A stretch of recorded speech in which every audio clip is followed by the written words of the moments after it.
Hi, yeah, my name's Matt Harris, and I'm director Jess down at Cal State Northridge, just down the road. And, I live in Thousand Oaks, which is really down the road. Great, man, this is early, huh? Yeah. Really? And congratulations just to get to a set of music on probably the worst setup possible. Piano on your mind. Yeah, it's weird. It's definitely weird. But you know what? It's also. This is. Yeah, there's maybe worse, but it's pretty challenging, I think, to play it. Really set up. So I think you guys did a great job.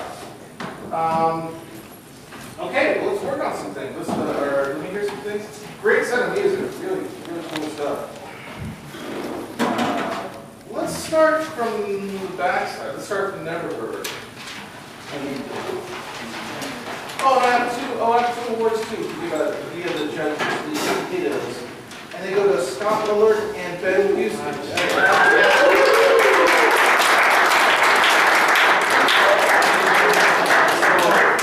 if you go to certificates, you get a kind of not really a gold medal. Obviously, it's kind of a medal.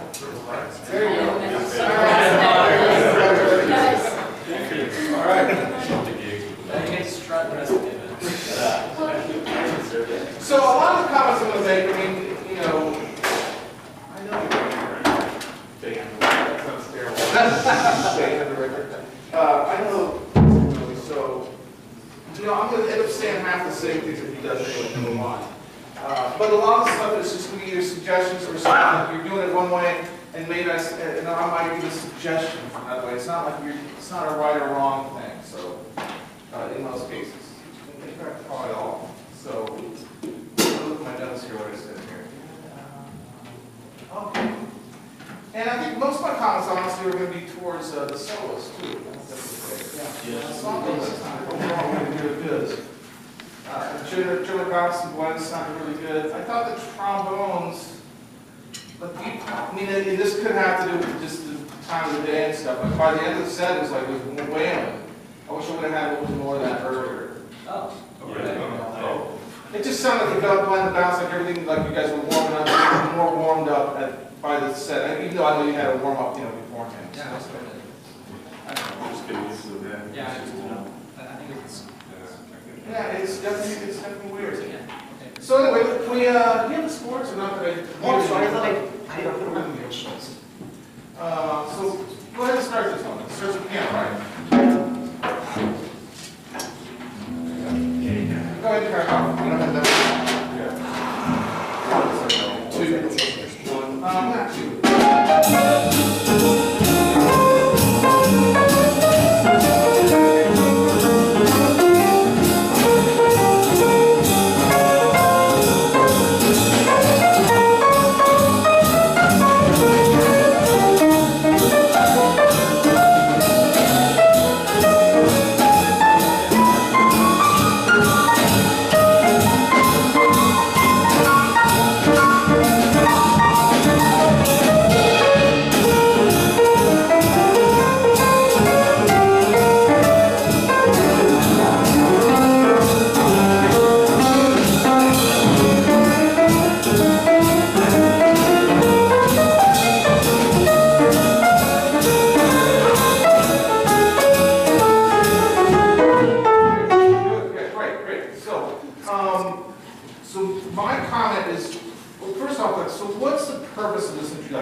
Which is good. I thought in general that you did that. I think your phrases are really long.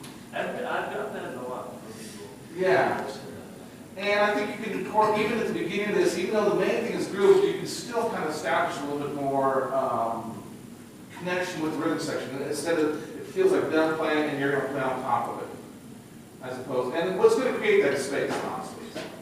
Space that may be a little bit less. This is also very picky, so I'm a piano player, so I do it.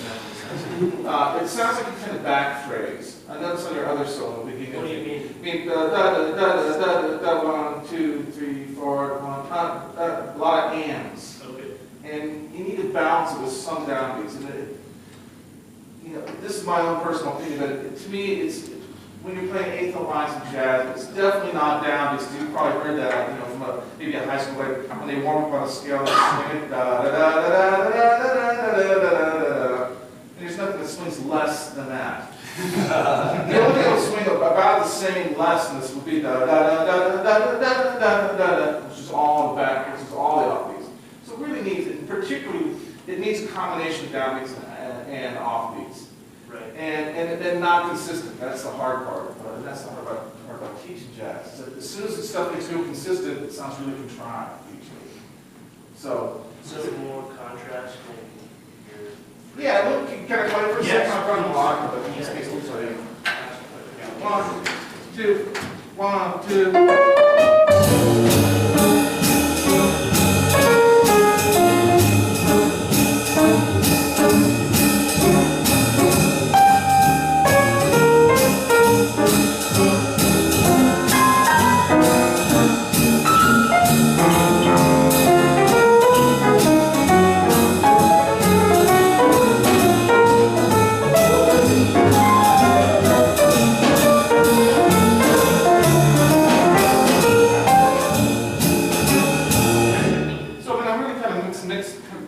Mixing up quite a few things in there. But the main thing is I'm leaving space. I'm really kind of just almost like encouraging the rhythm section to groove behind it, like by leaving the space. And again, so what you're playing is not wrong at all. And what I played was not right either. What do you, we talk about this all the time, what do you feel like the function is of these two fives that are in a different key in the strings? Well, they're kind of chromatic things. They sound really cool. The trick, let's see. So D flat, D flat. Well, you have sort of like a tritone sub of. Here we go. It's in B flat. So the last change going into B flat before it starts this descending thing is F sharp minor B7. So the B7 is the tritone sub of the dominant. So instead of F7 going to B flat, instead of F7, do you know how this works? I don't want to get too involved. They share the same third and seventh. F7 has an A and an E flat. B7 has an A and a D sharp. Same notes. And your ear doesn't know the difference until you hit a bass note. That's what defines it, the tritone sub. So that way they're interchangeable. So that's the B7. And then they just did a 5 of, it's like a secondary dominant in classical music. They did the chord change before the D flat minor to G flat is going into the B7. Is that right? Yes, I don't know. I'm not wrong on that. I'm sorry. It's too early in the morning. You're not supposed to ask intelligent questions. But that's what certainly F sharp B is. And that's really important. That's a really important part of this tune when you're improvising on this tune is to play those.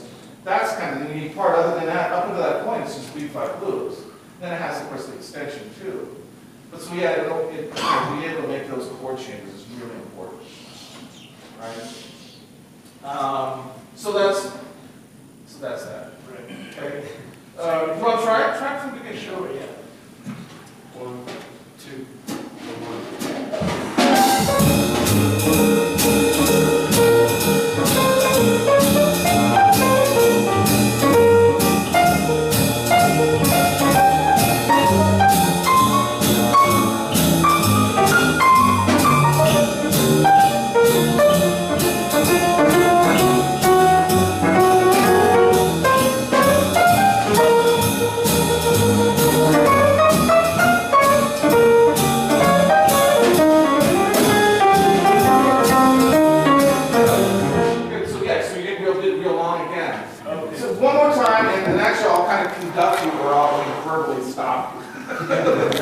1, 2, 3.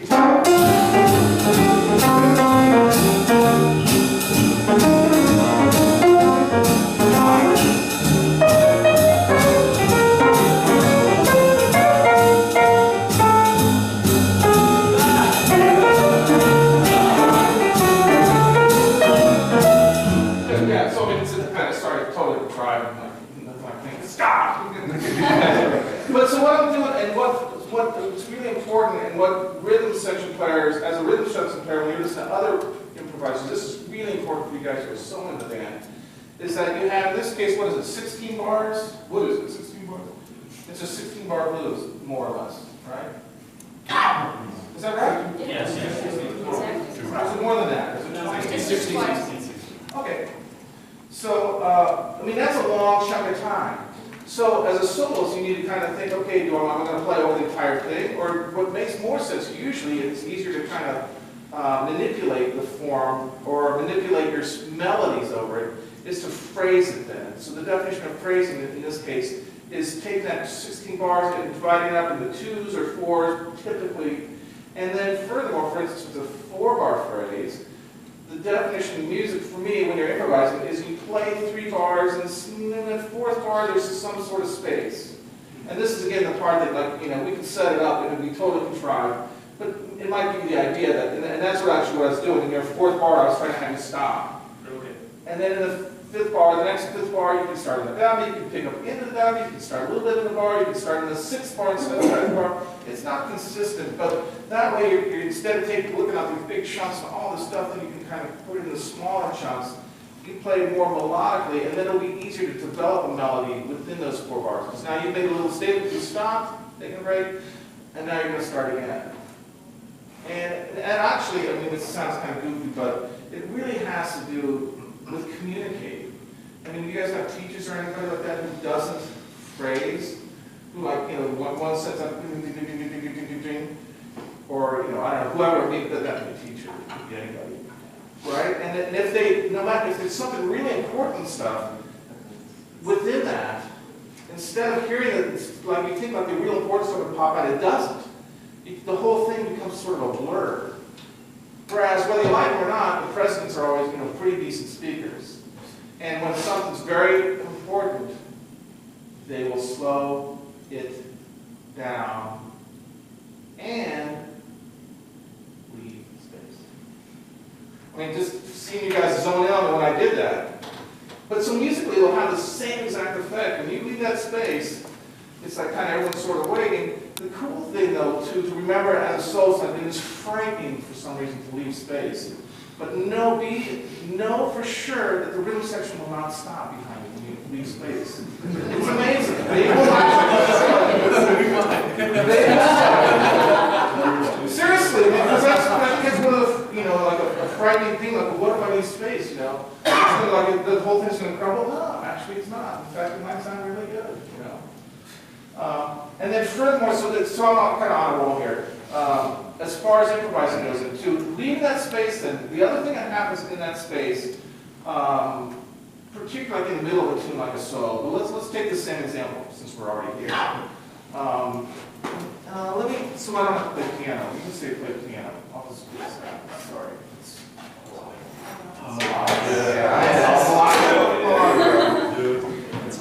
There is. I'll be really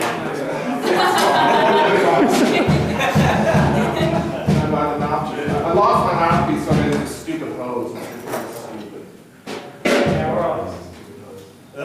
So now the other thing, again, I'll set this up like really unbelievably clinical, so it's going to be totally contrived, but just listen to the concept. So let's use this form. I'm going to play 4-bar phrase. It's probably 4-bar phrase, maybe 2, we'll see. And what I'm really going to listen to in that space is what Charles does on the drums. Okay? And so that doesn't, and by saying this, it doesn't mean that you have to fill something in between every single space. But what it is just a little check-in. It might be a little thing on a snare drum. It might be a longer phrase. I mean, he waited for me to play whatever I want to play. So I'm going to wait and see what does he do. And let's see what happens. 1, 2, 1, 2.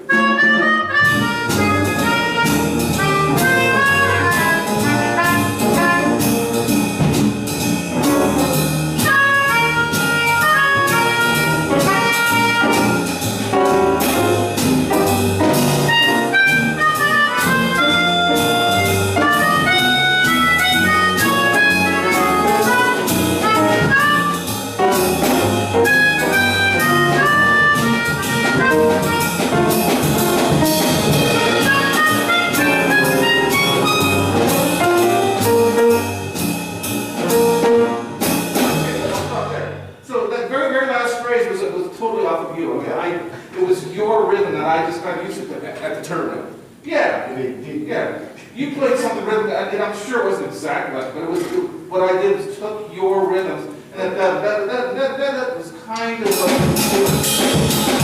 right, exactly. Did you guys hear that? Yeah. I mean, it's kind of subtle if you're not listening for it, but if you are listening for it, it's to me, it's the most fun part of improvising, playing jazz. That is it. It's not about, the stuff that I play, all the licks and all the cool things that I can do or not do. To me, it's inviting the rhythm section, getting them into to interact with my solo in some sort of way. And so that was one of my biggest problems with the band was the solos. I felt like, in general, that you weren't inviting the rhythm section, number one. The other thing, and this is going to take some time, and I get it, is really digging into the chord changes. I felt in general that the solos were kind of skating on top. You know what that means by that? Yeah. When you say that, do you mean like you want more chord tones, or do you mean you want like? I feel like it's hard to find the balance of not arpeggiating chords and playing both melodies. I don't know. Well, it is again a balance, and if it's too contrived, it's going to sound that way. But so what I hear is that you guys are generally playing key centers.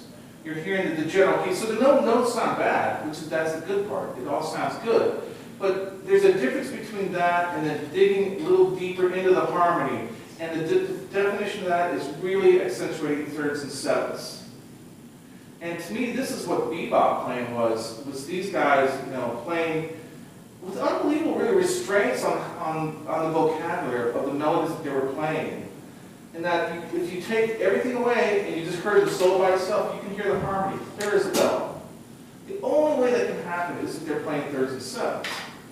But to me, the creative part is how those guys hid that in their melodies. It's like it wasn't just, if you overemphasize it, it's going to sound like this.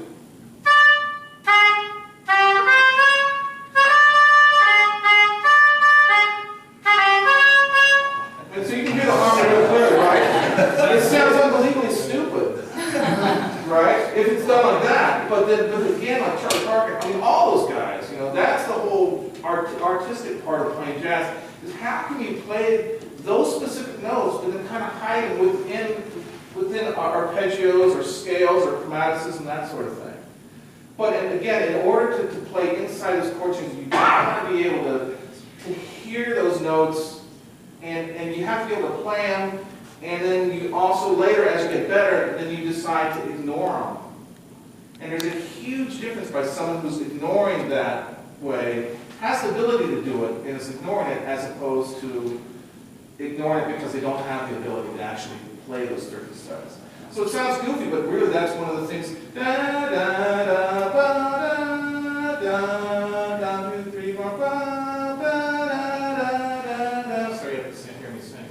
But you got the idea, right? I mean, it does all thirds and sevenths. So you do need to be able to play that whatever tune you're playing on as an improviser. Assuming it's this kind of harmony.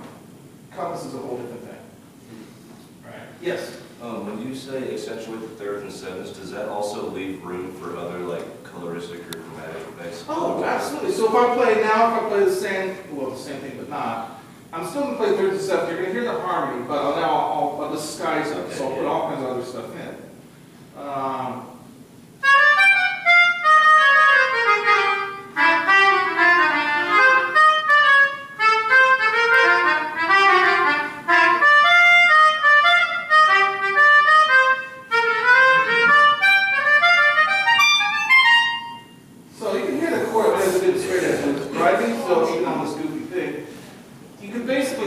Changes pretty well, but it wasn't da da da, but it was in there. It's kind of getting in there. So yeah, and that's a challenge, and that's the art. One of the artistic things of playing jazz, particularly with straight ahead type, traditional kind of jazz like this. Okay. Yeah. Any other questions in this regards? And let's get on to some other. Holy cow, we're out of time already. Oh my God, I can't believe it. Okay, so. Freckleface, I thought the beginning right symbol was too consistent. Ding, ding, ding, ding, ding, ding, ding. You could have mixed up more quarter notes in general. Quarters, not stagger Well, interspersing more quarters. Yeah, exactly. Okay, I was going for older school basic sound, but sure. Yeah, I think that'll help the groove too, just a little bit more. But that said, I thought the groove and the bass and drums overall was really good, really good. So my comments, talk about some more inside, which we just talked about. The soft shout section was in freckle face was really nice, and the time to it was great. I thought that this is, again, just my opinion from where I'm sitting out front, that the lead, I know you guys worked on this too, that the lead trumpet on the soft shout was not supported enough by the lower parts. And I know you've been talking about, I'm sure, getting the lead trumpet to stick out, which it did. To me, it a little too much almost. It was almost too much lead trumpet and then the rest, you know. That's all I can say. You know, lead trumpet in the band here, which I'd rather for like the band above here. Still lead trumpet, no question, on the top. I think you went a little too far. That's all. My one and only logo is nice. Try rehearsing. I don't know if you've done it. You know, I'm sure you've obviously rehearsed it some time. Did you ever do it like without the lead trombone playing? Because to me, this is such a great melody that as long as you're playing the melody, it sounds great. But I'm wondering if the lower parts, if you guys are like, you know, ebbing and flowing, you know, together underneath of him as consistently as you need to be. And so you might try that rehearsal without the lead trombone and then bring it back in. Yeah, we did that a while ago. Yeah. But that's it. It sounded really good. I said, I love nice, warm, and dark ensemble sound. Smiley face, that's good. The bone solo was what I said, more meat, and by definition, meat was more inside, more inside. Again, you're not playing bad or anything. It's not like it was bad at all. On Compass, I wasn't sold on the bossa nova groove at the beginning. It sounded a little too inside for this. The second time it was a lot looser and it was on cymbals. Yeah. I actually exchanged some emails with Mark. He recorded it for his brother, and he told me that he likes the side stick color and rhythmic device because he thinks it grounds the band in the ensemble sections. But beyond that, he played more interactively. Yeah. So when I went to the snare the second time they stayed at the head, it was a little more like using those same rhythms, but Right. a little more interactively from the stand, staring at the side stick. But sure. So yeah, Mark, whatever he says, do it. He's so great. Yeah. This is a really small detail. In the vamp that starts before the trombone solo, it's right? So the first rhythm is and yours playing right down on the beat, which is not, again, this is not right or wrong. You might want to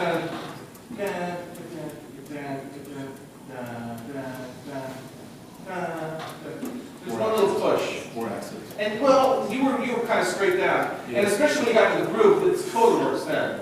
Yeah. When it's kind of loose, you might play the accent. This isn't the trombone solo. It's right before the trombone. Yeah, I know the section. It's a very small detail. It's like, you know, this is Setting totally it up. nitpicking. It's like, good, I apologize. That's what we want. Never piano solo good. We talked about that. This is another last piano thing. Be careful when other people are playing their solos, don't play melodies behind them. Yeah, definitely. What you can do is, to keep it interesting, is play chords that have a top note that is, in essence, your melody.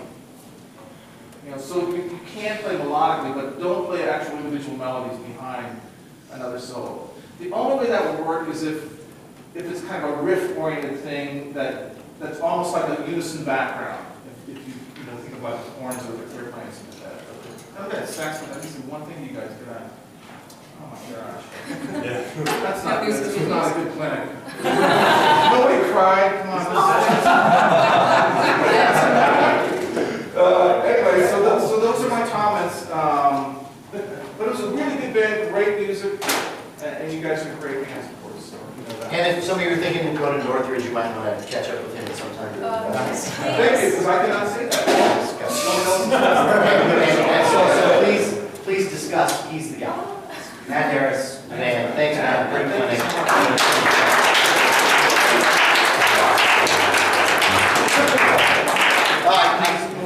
I've told him about some of the nightmare clinics we've had here. Oh, yeah. So he gets you. Oh, good. Hey guys, can I just look? I've always said that if you play well, that's all that really matters, and everything else will come after that. 7:30 a.m., that was a freaking ridiculous performance, I thought, for 7:30 a.m. Really pleased with your playing, and I hope you are too. You guys feel pretty good about that set? Yeah. Good. So, the scoring goes 1, 2, 3, 1 is the worst. No. One is the top, and so I see a 1 here, and another 1 here, and then another 1 here. So congratulations. I mean, we know it wasn't a perfect set or anything like that. We still have work to do, but that's just like your asses off. Congratulations. Great job.